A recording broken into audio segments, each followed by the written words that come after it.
Hi Prithu's Kom families, எல்லோரும் எப்படி இருக்கீங்க? நாங்கள் நல்லாயிருக்கோம், நீங்களும் நல்லா இருப்பீங்கன்னு சாமியை வேண்டிக்கிறேன். இன்றைக்கி சனிக்கிழமை, பசங்க 2 பேர்த்துக்குமே லீவ் விட்டாங்க. இன்றைக்கி அவங்க 2 பேரும் இங்கே என்னென்ன பண்ணுறாங்க அப்படின்றத தான். எங்கள் வீடியோ ஃபுல்லாக பாருங்கள். எங்கள் வீடியோ பிடிச்சிருந்துச்சுன்னா சப்ஸ்கிரைப் பண்ணுங்கள். உங்களோட ஆதரவு கண்டிப்பாக எங்களுக்கு தேவை. எங்கள் வீடியோ நல்லா இருக்குது அப்படின்னா எங்களுக்கு ஒரு லைக் கொடுங்க.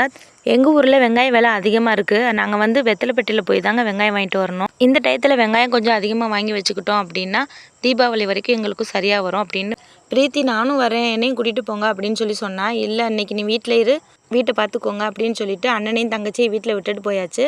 கூடவே அவங்க தாத்தாவும் இன்றைக்கி இருந்தாருங்க. வேறு எந்த பொருளுமே வாங்கலைங்க, வெங்காயம் மட்டும்தான் வாங்கிட்டு வந்தேன். வீட்டுக்கு வேறு எதுவும் தேவையா அப்படின்றத அங்கே போய் யோசிக்க முடியலை, எழுதிட்டும் போகலை. பசங்களும் வீட்டில் இருக்காங்க. காலையில் எதுவுமே சரியாக சாப்பாடும் செஞ்சு கொடுக்கல. அதனால நான் வீட்டுக்கு வேகமாக வந்துட்டேன். வெங்காயம் வாங்கிட்டு அதில் கொஞ்சம் குப்பையும் அதுவுமா இருந்துச்சுங்க. எல்லாத்தையும் எடுத்து க்ளீன் பண்ணி இன்றைக்கி அதை கொஞ்சம் அந்த சாக்கில் போட்டு காய வச்சாச்சு.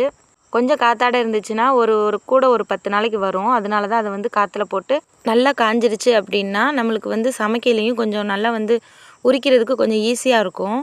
இல்லைன்னா சீக்கிரமாகவே வெங்காயம் அழுகி போயிருங்க. இப்போ வெயில் டைம் தான், இருந்தாலும் பயப்பட வேண்டியதில்லை. பெரிய வெங்காயத்தையும் இதோட சேர்த்து தான் வாங்கிட்டு வந்திருந்தேன். பெரிய வெங்காயம் இன்னுமே விலை குறையவே இல்லைங்க. சின்ன வெங்காயம் கூட குறைஞ்சிருச்சு.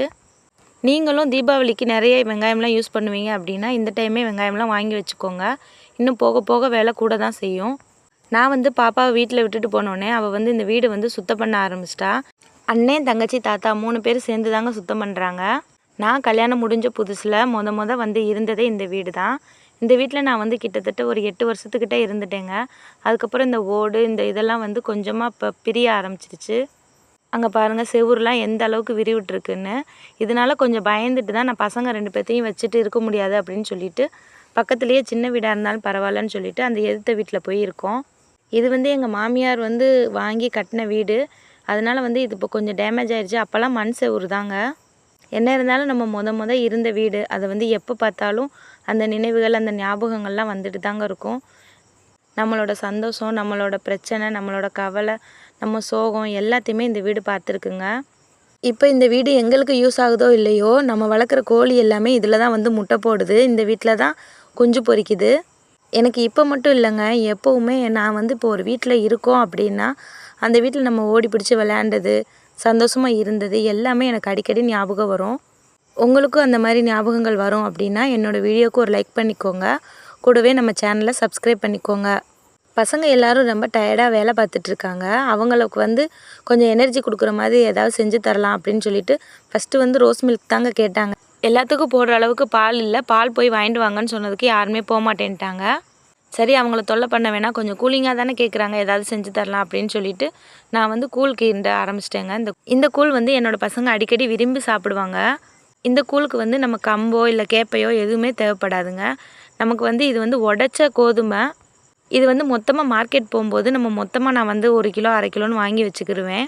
1 கிலோ பாக்கெட் வாங்கினீங்க அப்படின்னா 4 பேர் இருக்க ஃபேமிலி அப்படின்றப்போ ஒரு 5 தடவை யூஸ் பண்ணிக்கலாம், தாராளமாக யூஸ் பண்ணலாம்.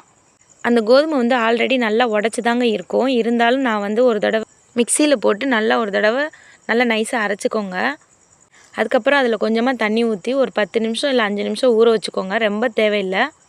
தேவைப்பட்டால் அந்த தண்ணியை லைட்டாக ஒரே ஒரு தடவை மட்டும் கழுவி எடுத்துருங்க. அதுக்கப்புறம் அதை குக்கரில் போட்டு ஒரு 3 விசில், தேவைப்பட்டால் 4 விசில் விட்டு எடுத்துக்கோங்க. போதும், அதுக்கு மேலே தேவையில்லை. இது ரொம்ப நல்லா நொய்யாக குழஞ்சு போயிடும். இது அப்படியே ஒரு 10 நிமிஷம் நான் குக்கர்லேயே விட்டுட்டேங்க. அதுக்கப்புறம் தான் மணி ஒரு 1 மணி ஆக போகுது. இந்த டயத்தில் தான் நான் ஓப்பன் பண்ணுறேன். கரெக்டாக 10 நிமிஷம்தான். விசில் தம்மெல்லாம் அடங்கினோடனே நான் அதை எடுத்து பார்த்தோன்னா இந்த அளவுக்கு நல்லா நைஸாக நம்மளுக்கு வெந்துருச்சு. உங்களுக்கு தேவைன்னா இன்னும் 2 விசில் கூட சேர்த்து விட்டுக்கோங்க. கொஞ்சம் வயசானவங்க இருப்பாங்க அப்படின்னா இன்னும் கூட 2 விசில் சேர்த்து விட்டுக்கோங்க. எங்களுக்கு இந்த அளவுக்கு போதும். இதுக்கு கெட்டியான தயிர் எடுத்து வச்சுருக்கேன். கொஞ்சம் புளிப்பான தயிர் தாங்க. புளிப்பு இல்லைனாலும் நல்லாயிருக்கும், இருந்தால் புளிச்சிச்சின்னா நல்லாயிருக்கும்.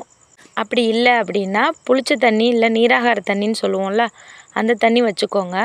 இந்த அளவு பார்த்தீங்கன்னா என்னோடய கையில் 2 கை அளவு தாங்க நான் எடுத்திருக்கேன்.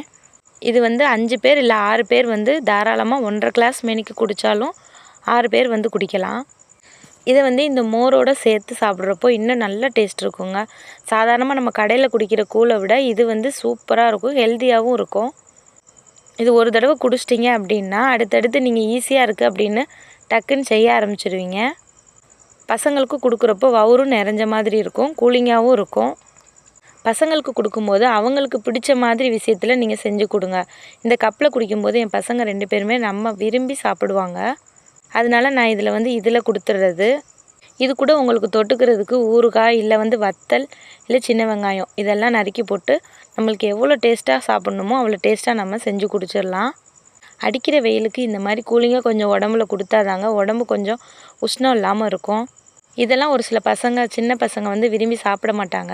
இதை நம்ம கொடுக்குற விதத்தில் தான் இருக்குது, எந்த டயத்தில் எப்படி கொடுக்குறோம் அப்படின்றதுல தான் இருக்குது. நம்ம கூட பெரியவங்க இருக்காங்க அப்படின்னா கொஞ்சம் அவங்களோட உணவு பழக்க வழக்கத்தை நம்ம பசங்களுக்கு சொல்லிக் கொடுங்க. இந்த மாதிரி ஹெல்த்தியான விஷயம்லாம் என்னோடய மாமனார் ஃபாலோ பண்ணுவார். அவர் கூட சேர்ந்து என்னோடய பசங்களும் சாப்பிட்றப்போ இதெல்லாம் கற்றுக்கிறது தாங்க. நீங்களும் உங்கள் பசங்களுக்கு இதை சொல்லிக் கொடுங்க. இப்போ கூழும் ரெடி ஆயிடுச்சு. பசங்க எல்லாரையும் கூப்பிட்டு அவங்க 2 பேத்துக்கும் இந்த கூழை கொடுப்போம். எப்படி சாப்பிட்டுட்டு அவங்க ரியாக்ஷன் பண்ணுறாங்கன்னு நீங்களே பாருங்கள். நம்மளோட நியூ சப்ஸ்கிரைபர் ஒருத்தவங்க, அக்கா நீங்கள் வீடு கட்டுறேன்னு சொன்னீங்க, வீடு கட்டி முடிச்சிட்டிங்களான்னு சொல்லி கேட்டிருக்கீங்க. இல்லைங்க, இன்னும் வீடு கட்டுற ப்ராசஸ் நடந்துட்டு தான் இருக்குது. ஆனால் இப்போதைக்கு வேலையை ஸ்டாப் பண்ணி வச்சுருக்கோம். அது எதனால அப்படின்னா இன்னும் கொஞ்சம் அமௌண்ட் கிடைக்கல. அதனால் அமௌண்ட் வர்றதுக்காக தான். அமௌண்ட் வந்ததுக்கப்புறம் வீட்டு வேலை ஆரம்பிச்சிருவோம். கண்டிப்பாக அந்த வீட்டோட வீடியோ போட சொல்லியிருக்கீங்க. வீடியோவும் உங்களுக்காக கண்டிப்பாக அப்லோட் பண்ணுறேன். வீடு சென்ட்ரிங் வரையும் முடிச்சாச்சுங்க. சென்ட்ரிங் முடித்து மாடியும் எடுத்தாச்சு. அடுத்தடுத்து நான் அங்கே போகையில் உங்களுக்கு வீடியோ எடுத்து போடுறேன். அது ஒரு 2 தெரு தள்ளி போக வேண்டியது இருக்குது. அதனால் நான் அடிக்கடி போக முடியலை. இனி நான் போகும்போது உங்களுக்கு கண்டிப்பாக அந்த வீடியோ அப்லோட் பண்ணுறேன். தம்பி குடிச்சிட்டு சூப்பராக இருக்குமா அப்படின்னு சொல்லிட்டான்.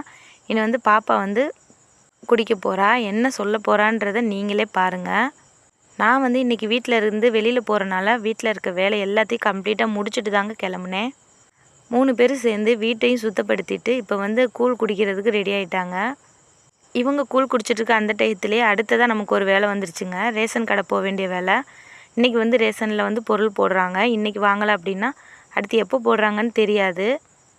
மாமாவுக்கும் கூழ் எடுத்து கொடுத்தாச்சு. மாமாவும் குடிச்சிட்டு சூப்பராக இருக்குப்பா அப்படின்னு சொன்னார். இந்த மாதிரி தாங்க எங்கள் வீட்டில் இன்றைக்கி சனிக்கிழமை. நான் இப்போ தான் நம்ம மத்தியான சாப்பாடை ரெடி பண்ணி கொடுத்துருக்கோம். இது குடித்தாலே ஃபுல்லாயிரும். இனி டக்குன்னு அடுத்தாப்பில் சாயங்காலம் வந்துடுங்க. அது ஏதாவது ரெடி பண்ணணும்.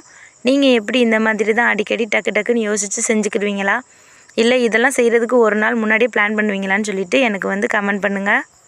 கண்டிப்பாக உங்களோட ஆதரவு எங்களுக்கு தேவைங்க. எங்களோட வீடியோவை சப்ஸ்கிரைப் பண்ணி வச்சுக்கோங்க. எங்களோட லைஃப்பில் நடக்கிற சந்தோஷமான விஷயங்கள்லாம் உங்கள் கூட நாங்கள் ஷேர் பண்ணுறதுக்கு ரொம்ப ஆவலாக இருக்கும். எங்கள் வீடியோ ஃபுல்லாக பாருங்கள். உங்களுக்கு ஏதாவது டவுட் இருந்தாலோ அல்லது எங்கள் வீடியோவில் ஏதாவது மிஸ்டேக் இருந்தாலோ தயவு செய்து கமெண்ட் பண்ணி கேளுங்க. கண்டிப்பாக அதுக்கான ரிப்ளை நாங்கள் சொல்லுவோம்.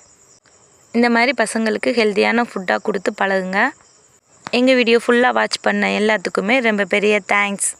அடுத்த வீடியோவில் உங்களை சந்திக்கிறோம். பாய். Thank you friends.